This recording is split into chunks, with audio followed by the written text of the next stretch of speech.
샬롬 삼국지 5권 14번째.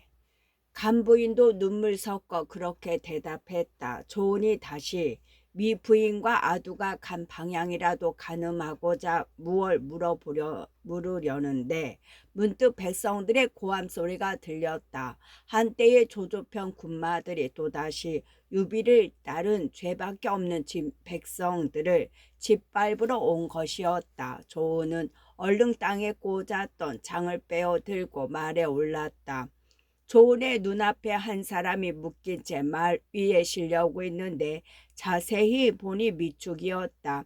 큰 칼을 빼어 들고 천여 명의 군사를 호령하며 뒤따르는 장수는 조일의 부장 순우두였다.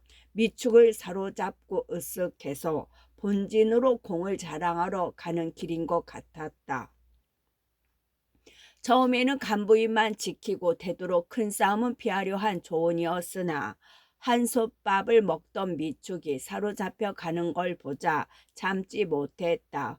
한 소리 큰 꾸짖음과 함께 말을 박자 똑바로 순우도를 덮쳐갔다. 순우도도 마주 칼을 휘두르고 나왔으나 원래가 조은의 적수는 못 되었다. 조은은 한창에 순우도를 찔러 죽인 뒤 미축을 구함과 아울러 말 두 피를 빼앗았다. 빼앗은 말에 간부인을 오르게 한 조은은 앞장서서 적군을 죽이며 길을 열었다. 자기들의 대장이 한창에 찔러 죽는 걸 본 뒤라 조조의 군사들은 그런 조은을 감히 막지 못했다. 조은이 겨우 애움을 벗어나 장판교에 이르니 다리 위에서 홀로 말을 타고 서 있던 장비가 대뜸 창을 꼬나 잡으며 호통을 쳤다. 이놈 조자룡아, 너는 무슨 까닭으로 우리 형님을 저버렸느냐? 피를 뒤집어 쓰다시피 하며 간부인을 구해 나온 조은에게는 실로 뜻밖의 소리였다. 기막히기도 하고 분하기도 해서 마주 고함을 쳤다. 주모와 작은 주인을 찾느라고 뒤처졌을 뿐인데 어찌 주인을 저버렸다 말하시오. 그제서야 장비의 기세가 좀 누그러졌다. 간홍이 먼저 와서 알려주지 않았더라면 나는 자네를 보자마자 손을 썼을 것이네. 내 손으로 병기가 어떻게 가만히 있겠나. 내 손에 병기가 어떻게 가만히 있겠나. 그렇게 말했으나 마음 한구석에는 아직 의심이 남았다는 듯한 투였다. 그러나 장비를 잘 아는 조은은 굳이 장비를 탓하려 하지 않고 궁금한 것부터 물었다. 조공은 어디 계시오? 이 앞 멀지 않은 곳에 계시다네. 장비가 다시 묵뚝뚝하게 대답했다. 조은은 여전히 그런 장비에게 마음씀이 없이 미축을 보며 당부했다. 미자중. 미축은 간부인을 모시고 먼저 가시오. 나는 미부인과 작은 주인을 찾은 뒤에 주공을 뵙겠소. 그러고는 겨우 몇 기만을 거느린 채 다시 말을 박자 온 길을 되짚어 갔다. 달린 지 얼마 안 돼 조은은 10여 기를 거느리고 말을 달려오는 적장 하나와 맞닥뜨렸다. 손에는 절창을 들고 등에는 장검을 맨 젊은 장수였다. 조은은 말을 주고받는 것조차 귀찮다는 듯 창부터 먼저 내밀었다. 상대편 장수도 절창을 들어 맞섰으나 둘의 말이 엇갈리기 무섭게 결판이 나고 말았다.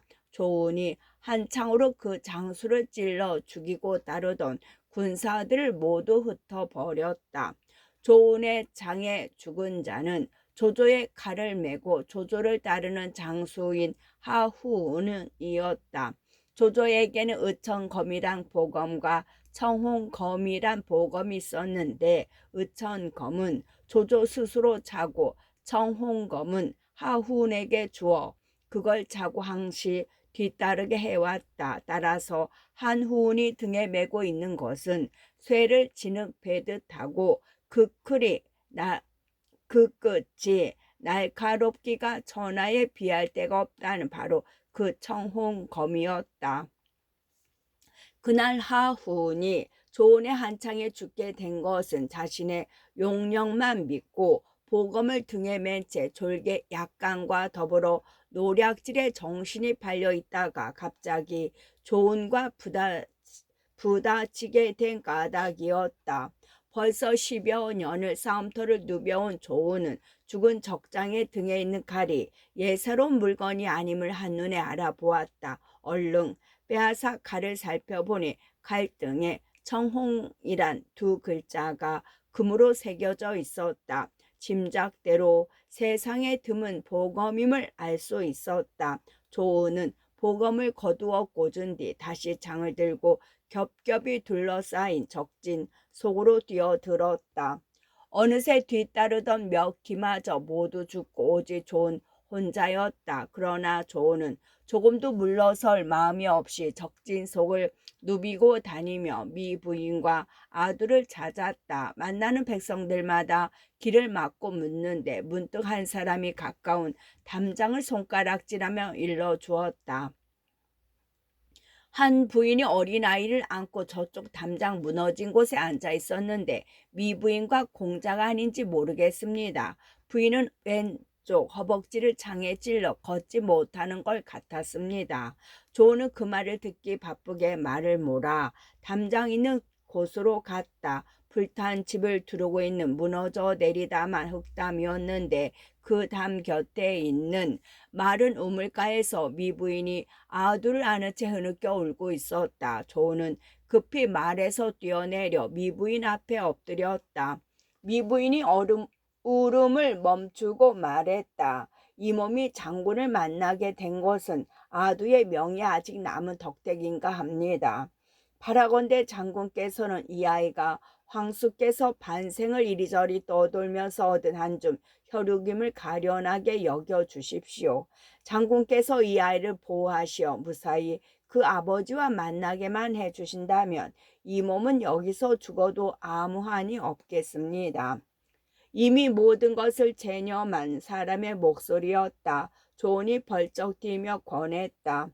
부인께서 이와 같이 어려움에 빠진 것은 모두 운의 죄입니다. 여러 말씀 마시고 어서 말에 오르십시오. 저는 걸으면서 죽기로 싸워 부인을 이 애움에서 빠져나갈 수 있게 하겠습니다. 조언의 그 같은 말에 미부인이 가만히 고개를 가로저었다. 아니 됩니다. 장군은 말도 없이 어쩔 작정이십니까? 이 아이는 오직 장군의 보호하심에 의지하고 있습니다. 저는 이미 상처가 무거워 죽어도 애석할 게 없으니 바라건대 장군은 얼른 이 아이를 품에 안고 먼저 가십시오. 부디 이 몸이 아두를 살리는데 어려움을 주었단 소리는 듣지 않도록 해주십시오. 함성이 가까워집니다. 뒤쫓는 적군이 이미 이곳에 이르렀으니 어서 말에 오르십시오. 조언이 다시 급한 목소리를 권했으나 소용없었다. 미 부인은 오히려 조언을 재촉하며 아두를 내밀었다. 이 몸은 참으로 움직이기가 어렵습니다. 어서 이 아이나 받으십시오. 자칫하면 이 일 저 일 모두 그르치게 됩니다. 그래도 조언이 얼른 아두를 받지 않자 더욱 간곡하게 말했다. 부디 서두르십시오. 이 아이의 목숨은 오직 장군에게 달려 있습니다. 조언이 3번 4번 말에 오르기를 간청했으나 미부인은 끝내 들으려 하지 않았다. 사방에서 다시 함성이 일었다. 조언도 마침내 언성을 높였다. 부인께서 제 말을 듣지 않아 뒤쫓는 적군이 얘까지 이르렀으니 이제 어쩔 작정이십니까? 그러자 미 부인은 아두를 땅에 내려놓고 몸을 뒤집어 마른 우물로 뛰어들었다. 몇 길 우물인데다 바닥에 물이 없으니 미 부인같이 성치 않은 몸으로 떨어져 살리 만무했다. 조은이 놀라 내려다 보았을 때는 이미 숨을 거두는 중이었다. 자기 몸을 죽여 유시의 후사를 구하려 하였으니 그 용기와 결단은 실로 여장부를 할 만했다. 조은은 부인이 이미 숨진 걸 알자 조조의 군사들이 그 실체를 훔쳐갈까 두려웠다. 흙담을 밀어 무너뜨려 마른 우물을 덮어버렸다. 그러고는 갑옷끈을 풀어 엄심감 가슴을 보호하는 쇠판 아래 아두를 품고 단단히 여몄다. 채비를 마친 조은이 창을 들고 말에 막 뛰어 올랐을 때 적장 하나가 한때의 보군을 이끌고 다가왔다. 조홍의 부장 안명이었다. 안명은 끝이 세 갈래 나고 양쪽으로 날이 있는 칼을 휘두르며 조은에게 겁없이 덤볐다. 그러나 겨우 삼합으로 조은의 창에 찔러 넘어지고 그 졸개들도 사방으로 흩어져 버렸다. 조은은 그 틈을 비집고 한 가닥 길을 열어 말을 달렸다. 하지만 오래전에 다시 한때의 군사들이 앞을 막았다. 앞선 장수는 큰 깃발의 하간 땅에 장압이라 뚜렷이 써서 자기 이름을 밝히고 있었다. 조은은 자신의 이름을 밝히지도 않고 곧바로 창을 들어 장압을 찔러 갔다. 장합이 약한 장수가 아니라 싸움을 10여 합이 되도록 결판이 나지 않았다. 조는 품에 감춘 아두 때문에 싸움을 길게 끌고 싶지 않았다. 한 차례 사나운 공격으로 장합을 주춤하게 한 뒤 말머리를 돌려 달아나기 시작했다. 장합은 그런 조언을 놓치지 않으려고 급히 뒤쫓았다. 거푸 말을 재찔해 달아나던 조언이 갑자기 놀란 외침을 내며 말과 함께 커다란 흙구덩이로 떨어졌다. 장합은 이때다 싶어 창을 꼬나들고 흙구덩이 가로 갔다. 장합이 한창의 조언을 꿰놓을 기세로 창을 내지르려 할 때였다.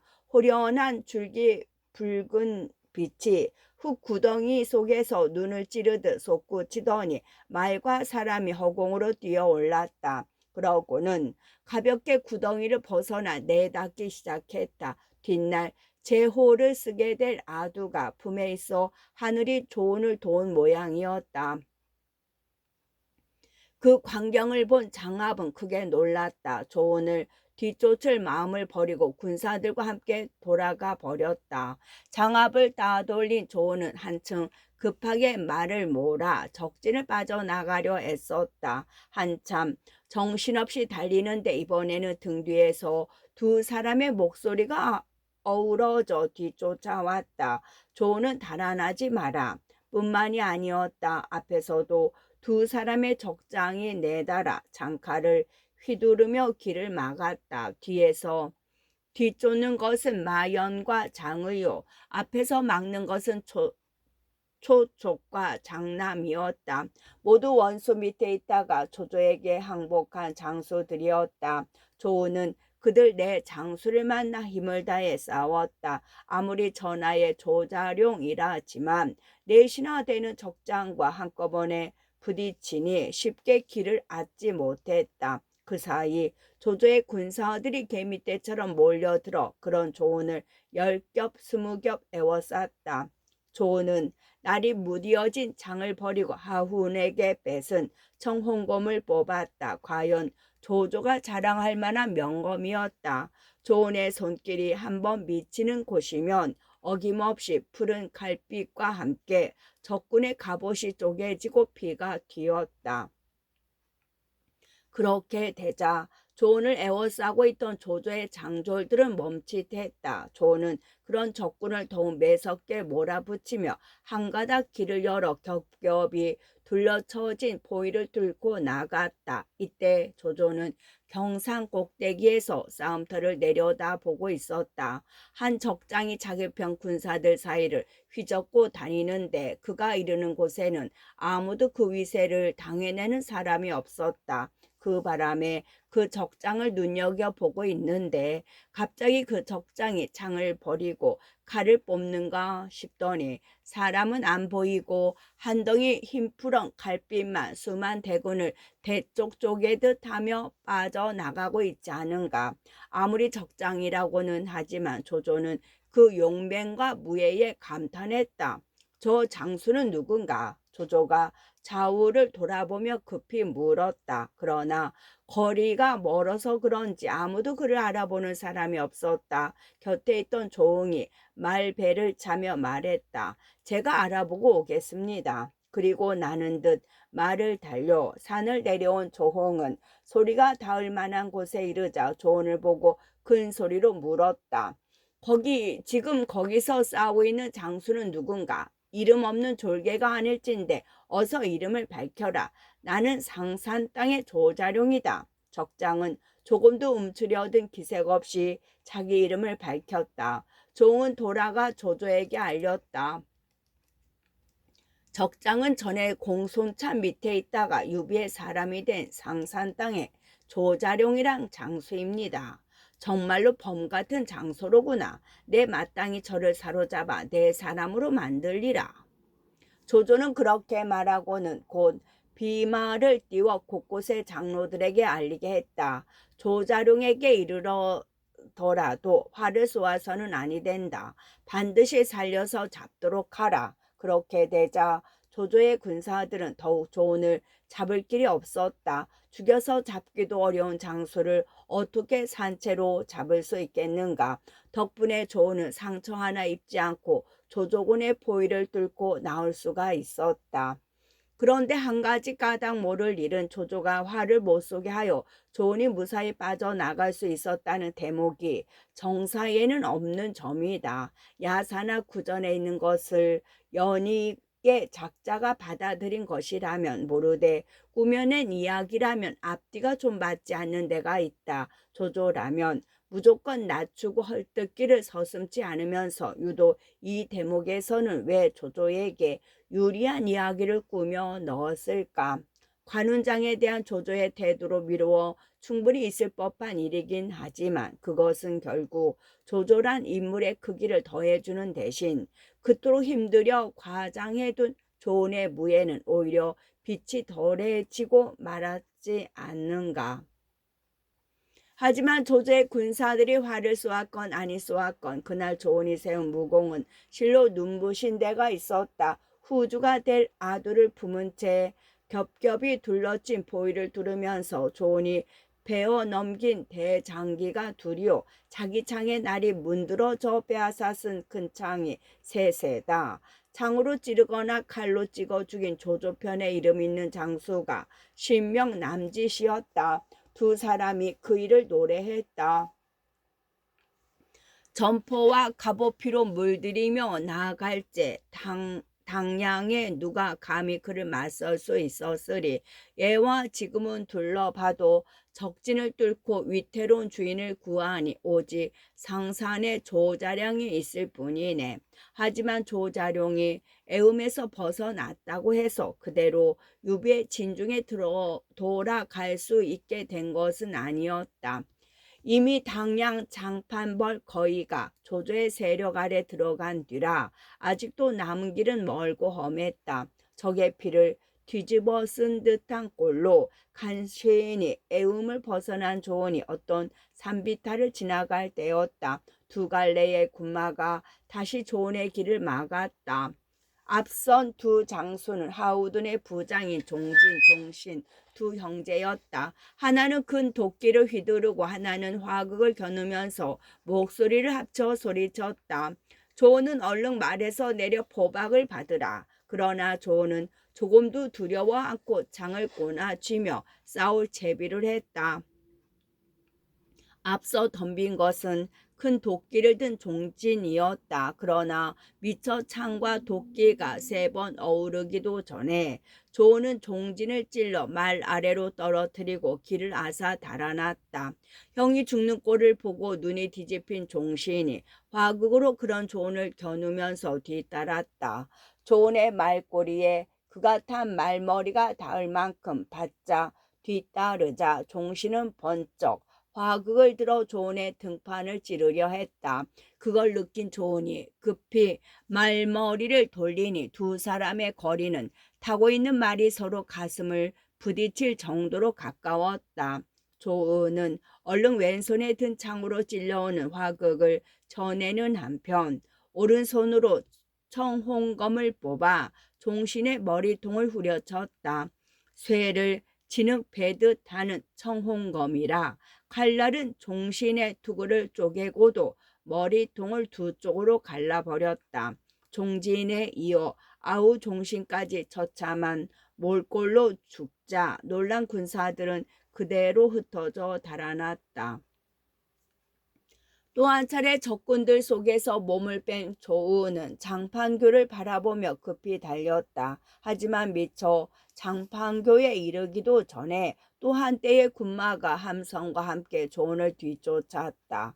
이번에는 유표의 장수였다가 조조에게 항복한 문빙이 이끄는 군마였다. 어지간한 조은도 그때는 타고 있던 말과 한 가지로 지칠 대로 지쳐 있었다. 문빙과의 싸움 같은 것은 엄두도 못 내고 앞으로 내닫기에만 바빴다. 간신히 장판교 가에 이르니 저만큼 다리 위에 창을 낀 채 말을 타고 서 있는 장비가 보였다. 조은이 장비를 향해 급한 소리를 내질렀다. 익덕은 어서 나를 도와주시오. 조은의 모습만을 보고도 그때까지의 의심을 깨끗이 푼 장비가 호쾌하게 대답했다. 자룡은 빨리 가라. 뒤따르는 적군은 내가 맡으리라. 이에 조은은 뒤로 장비에게 맡기고 급히 다리를 건넜다. 지친 말을 책지칠에 20여리쯤 가니 유비가 여럿과 함께 나무 아래서 쉬고 있는 게 보였다. 조은은 말에서 뛰어내려 땅에 엎드리며 울었다.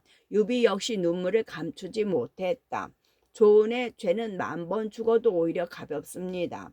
미부인께서는 몸에 무거운 상처를 입으신 채 제가 권해도 끝내 말에 오르지 않고 우물로 뛰어들어 돌아가셨습니다.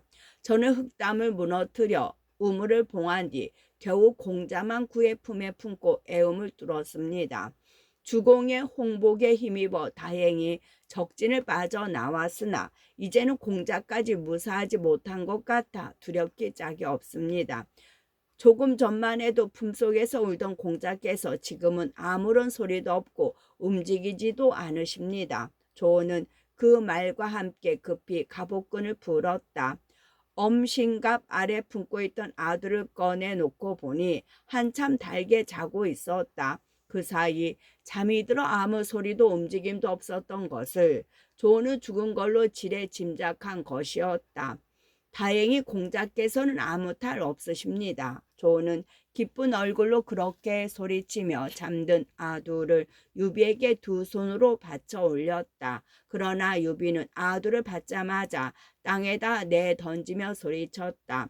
이 보잘것 없는 것아, 너 때문에 하마터면 훌륭한 장수 하나를 잃을 뻔하였구나. 어찌 보면 비정을 느낄 만큼이나 철저하고 몸에 배인 유비 특유의 아랫사람에 대한 아낌과 사랑이었다.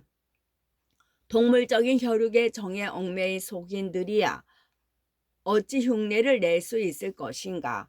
비록 땅바닥에 간과 내를 쏟고 죽은들 운이 어떻게 주공의 은의에 대합할 수 있겠습니까? 조은이 황망히 몸을 날려 땅에 떨어진 아두를 껴안고 울며 말했다.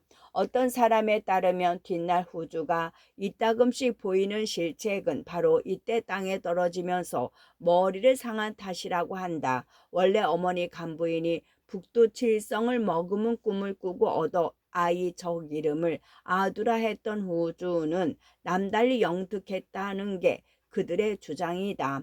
한편 조은을 쫓던 문빙은 장판교에 이르러 주춤했다. 장비가 머리칼과 호랑이 수염을 빳빳이 곤두세운 채 손에는 창을 잡고 말 위에 홀로 앉아 있는데 다리 동쪽의 숲 뒤에서는 자욱이 먼지가 일고 있었다. 마치 수만 복병을 그 숲속에 숨겨놓고 장비 혼자서 조조군을 그리로 유인하려는 것 같은 인상이었다. 이에 더러 의심이 든 문빙은 고삐를 당겨 말을 세우고 감히 장비에게로 다가가지 못했다.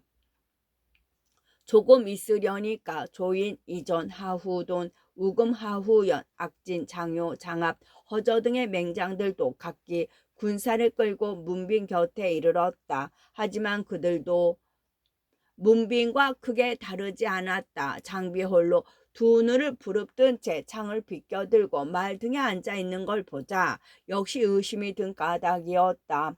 조조의 맹장 거의 모두가 수십만 대군을 이끌고 몰고 오고 있는데도 장비 혼자서 눈 한 번 깜빡 않고 버티는 데서 온 의심이었다. 아무래도 제갈량이 또 무슨 계교를 펼쳐놓고 우리들을 깨어드리려는 수작 같다. 그렇게 짐작한 조조의 장수들은 감히 다리를 건널 엄두를 내지 못하고 장판교 서쪽에다 진채를 내렸다. 그리고 한편으로는 급히 사람을 뽑아 나는 듯 조조에게 그 소식을 알렸다. 후군에 머물러 있다가 그 소식을 들은 조조는 급히 말에 올라 앞으로 나갔다. 장비가 고리 눈을 부릅뜨고 가만히 보니 적군 뒤편에서는 푸른 비단 일산이 움직이며 그 뒤에는 모월과 전기가 뒤따르는 게 눈에 띄었다. 이는 틀림없이 조조가 의심이 일어 스스로 살펴보려고 오는 것이라 짐작한 장비는 짐짓 기세를 올려 큰 소리를 쳤다. 나는 연땅 사람 장익덕이다. 누가 나와 한판 죽도록 겨뤄보겠느냐. 일부러 기세를 과장하고자 지르는 소리라 마치 큰 우레 같았다. 그 소리를 들은 조조의 군사들은 모두 얼굴빛이 변해 덜덜 떨었다. 조조도 까닭없이 저려오는 오금을 애썼대며 좌우에 영을 내려 일산이며 전기를 걷어치우게 했다. 혹시 장비가 그것을 보고 자신이 있는 곳을 짐작하여 덮칠까 두려웠던 까닭이다. 뿐만이 아니었다. 조조는 또 곁에 있는 장수들을 돌아보며 나직히 일러주었다. 일찍이 관운장에게 들으니 장비는 백만 대군 가운데 있는 적장의 머리를 베오기를 주머니 속에 물건 꺼내듯 하는 장수라 했다. 그 장비를 오늘 만났으니 결코 가볍게 여겨서는 아니 된다. 그때 장비가 다시 부릅뜬 눈으로 조조의 장졸들을 내려보며 한창 목청을 높였다. 연나라 땅에 장익덕이 여기 있다. 누가 나와서 맞붙어 보겠느냐. 조조는 장비의 기세가 그처럼 등등한 걸 보자 반드시 믿는 것이 있어서라 여겼다. 섣불리 말려들어 낭패를 당하느니 잠시 군사를 몰려 형세를 살피는 편이 나을 것 같았다. 가만히 영을 내려 군사를 물릴 제비를 하게 했다. 장비가 보니 조조군의 후미가 수렁거리며 진채를 뽑는 게 자신의 계책대로 되어가는 것 같았다. 더욱 기세가 올라 창을 휘두르며 또 소리쳤다. 싸우자고 해도 싸우려 들지 않고 그렇다고 물러나는 것도 아니니 도대체 어찌 된 셈이냐. 내가 가서 모두 죽여주랴. 기세가 오를 대로 올라 목청껏 내지르는 소리라 앞서의 고함에 비할 바가 아니었다. 그 소리에 놀라 조조 곁에 있던 하후거리란 못난 장수 하나가 말에서 거꾸로 굴러 떨어졌다.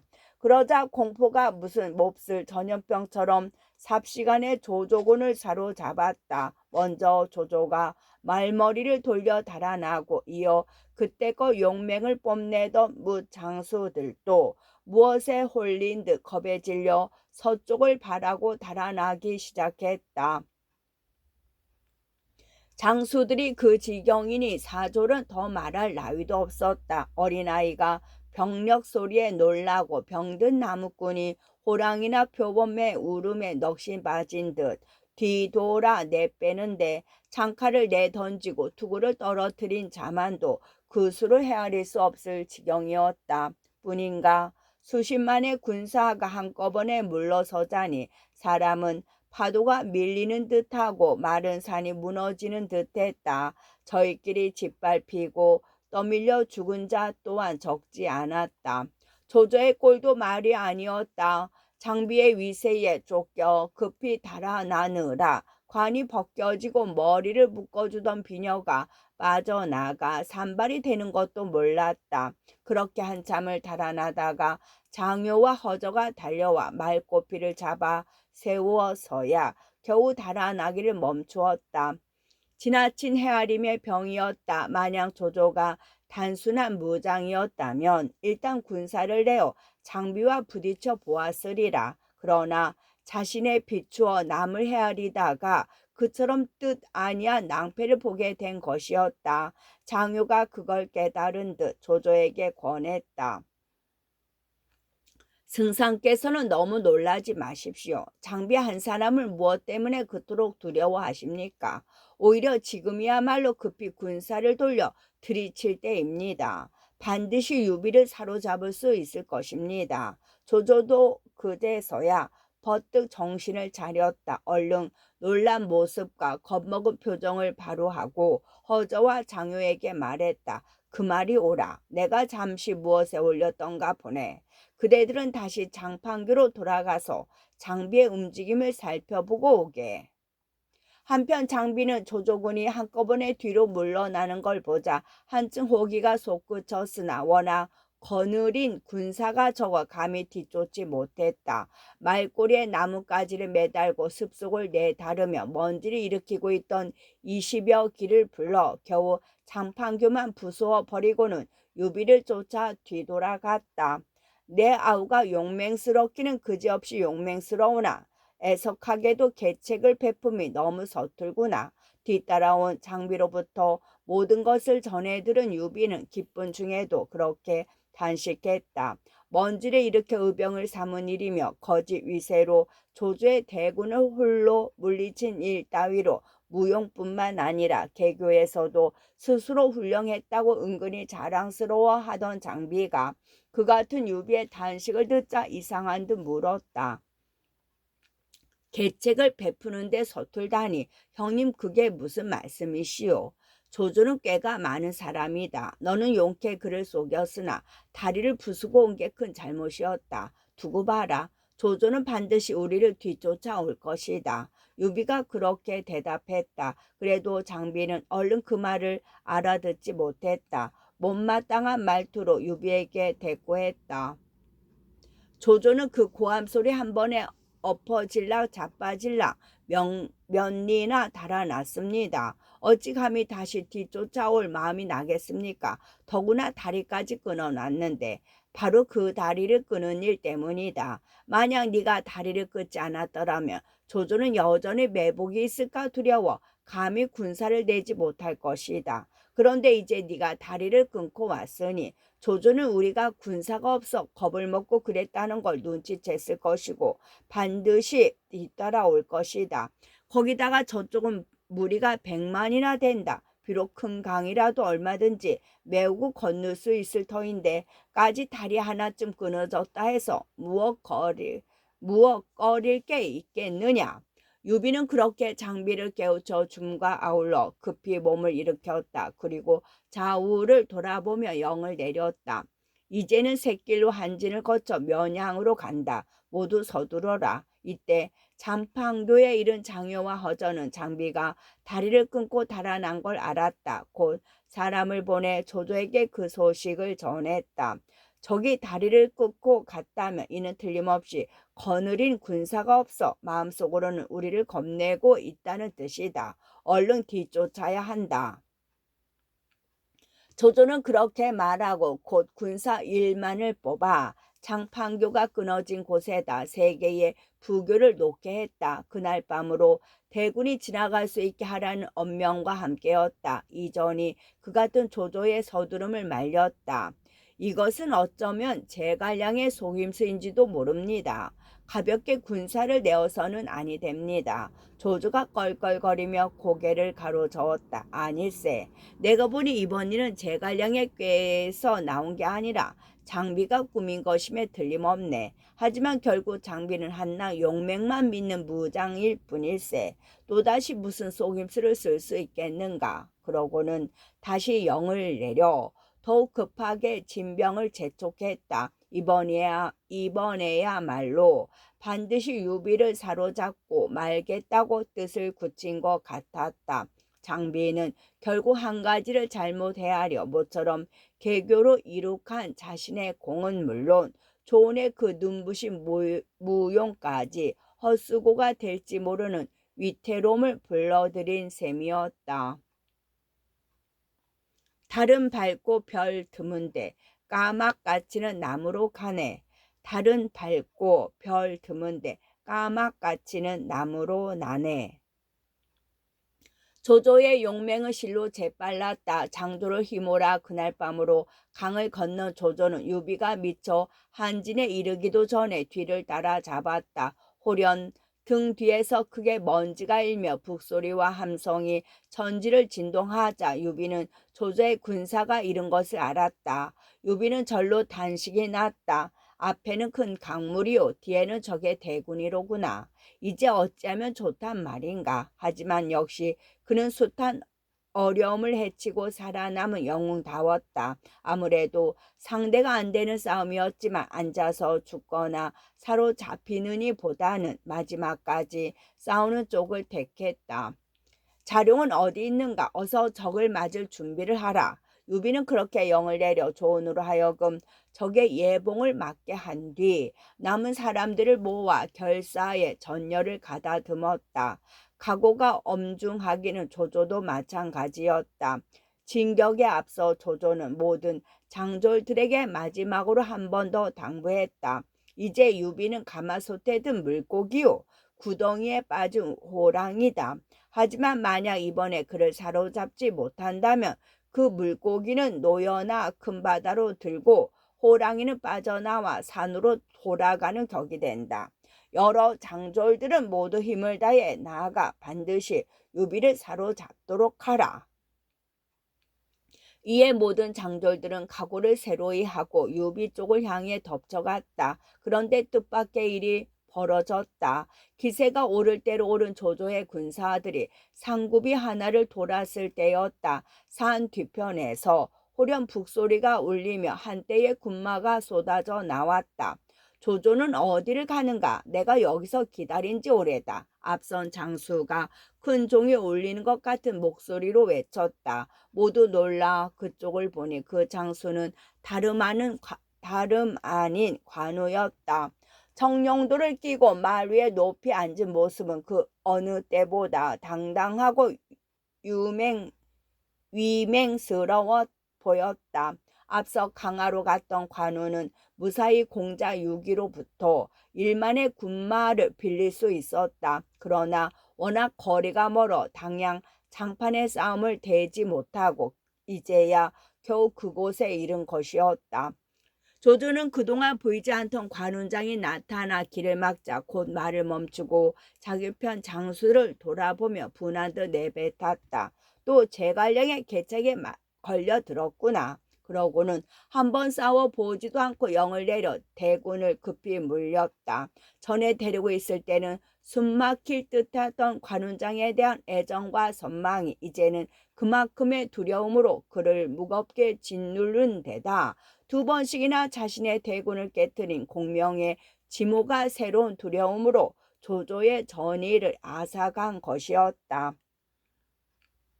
관운장은 그런 조조의 군사를 10리나 쫓아 버린 뒤에 군사를 돌려 유비에게로 갔다. 비장한 각오로 마지막 사투를 벌이려던 유비의 기쁨이 어떠했을까는 말하지 않아도 짐작이 가리라. 유비가 관운장의 호의를 받으며 한진에 이르르니 이미 일행을 태울 배들이 넉넉히 준비되어 있었다. 관우는 유비에게 정하여 간부인과 아두를 배 안으로 들여 자리 잡게 한 뒤 물었다. 둘째 형수님께서는 어찌하니 보이십니까? 오는 도중에 당양 장판에서 큰 싸움이 있었다는 것은 소문을 들어 대강 알고 있었지만 미부인이 죽은 것은 아직 모르고 있었던 까닭이었다. 유비가 어두운 얼굴로 당양에서 있었던 일들을 자세히 들려주었다. 다 듣고 난 관우가 원망 섞어 단식했다. 지난날 허전에서 사냥이 있었을 때 내 말대로 조조를 죽여 없앴다면 오늘 이 같은 변은 당하지 않았을 것입니다. 아닐세, 그렇지는 않아. 그때 나는 쥐를 잡으려다 독을 깨게 되는 게 싫어서 그랬네. 또 자네가 손을 썼다 해도 반드시 우리 뜻대로 이루어졌으리란 보장도 없지 않은가. 유비가 변명하듯 그렇게 대답했다. 그리고 두 사람이 다시 그간에 서로 궁금했던 일을 말로 주고받을 때였다. 문득 강 남쪽에서 북소리가 크게 울리며 돛을 활짝 편 배들이 개미떼처럼 몰려오고 있었다. 유비는 깜짝 놀라 다가오는 배들을 살펴보았다. 혹시 조조가 그새 수군을 낸 게 아닐까 걱정이 된 까닭이었다. 하지만 유비의 지나친 기우였다. 다가오는 배전에서 흰 점포에 은투구를 쓴 장수 하나가 서 있다가 유비를 보고 소리쳤다. 숙부께서는 그간 별일 없으셨습니까? 못난 조카가 늦어 근죄를 지었습니다. 유비가 보니 바로 공자 유기였다. 이어 유비의 배로 옮겨온 유기는 엎드려 울며 말했다. 듣자니 숙부께서 조조 때문에 고단하시다기에 작은 도움이라도 될까 하여 이렇게 왔습니다. 그가 관운장에게 선뜻 군사 1만을 빌려준 것만도 고마운데 몸소 배를 이끌고 그곳까지 마중 나오니 유비의 기쁨은 컸다. 곧 두 편 군사를 합쳐 함께 강을 내려가며 그간 있었던 일을 서로 얘기했다.